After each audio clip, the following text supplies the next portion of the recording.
Kung nasa ruro ka na ng pamumundok sa Pilipinas, why not go hiking abroad? Gaya sa highest point ng Taiwan. G tayo dyan kasama si Ian Cruz. I-level up pa ang pamumundok.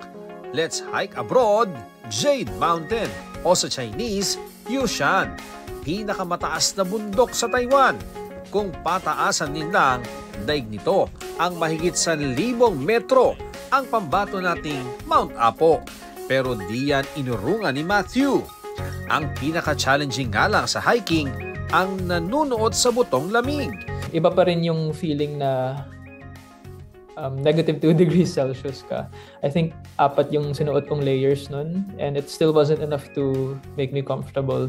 2 araw ang hike, 8 oras na ang trek mula sa jump off hanggang sa mountain lodge o pahingahan. At 3 oras pa hanggang marating ang pinakatuktok. Napapawiin naman ng tanawing parang nasa imagination mo lang at ramdam mong sumakses ka. This is my first international hike and for me, very emotional ako ng summit. Kita mo yung mga layers ng mountains, parang siyang painting. Kaya sa mga naghahanap kung saan sisimulan ang mountain journey abroad, pwedeng unahin sa listahan ang Yushan. But it doesn't have to be scary as long as you're prepared. And now after that hike, excited na akong mag-international hike ulit. Ian Cruz nagbabalita para sa GMA Integrated News.